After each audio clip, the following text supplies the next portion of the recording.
一個呢啲櫥櫃啦，建材陳列室。一個呢啲櫥櫃建材陳列室咧，買翻嚟咧，以前咧就賺1200蚊嘅，而家咧都仲有少少賺500至600蚊。所以咧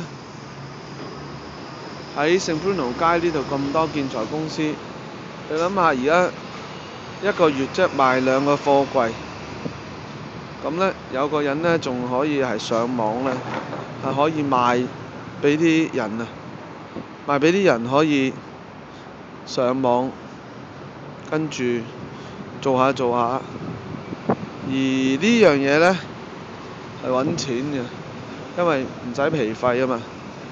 個關鍵係咩？就係因為佢識英文。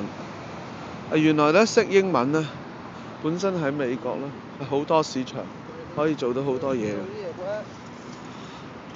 喺呢度咧，聖 Bruno Avenue 今日咧就過嚟。另外，而家最緊要做嘅咧就係唔好要有皮費。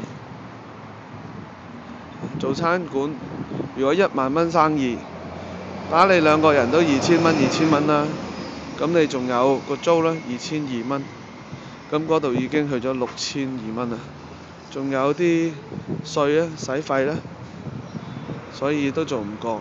其實咧，10000蚊2200蚊咧就做得過嘅，不過佢咧就係唔識計嗰條數咧，始終就話計唔到。嗱，今日咧我行聖保羅呢條街咧，就係想喺呢度咧加一啲字，等大家咧睇一睇呢度有邊一啲鋪頭啦係可以賣，邊一啲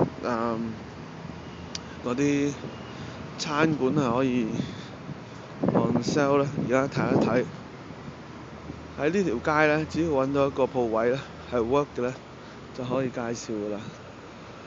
喺好多時咧 Tom Ford 又有報紙賣 Portola 呢條就係 Portola， 而喺呢度咧，只要搭翻13號車、23號車，可以去到Sunset嘅，但係要轉前後咧45分鐘。呢度亦都有巴士，過咗9點之後，可能巴士密啲。聖保羅呢個咧就係 Porton， 越嚟越多呢個唐人喺度住。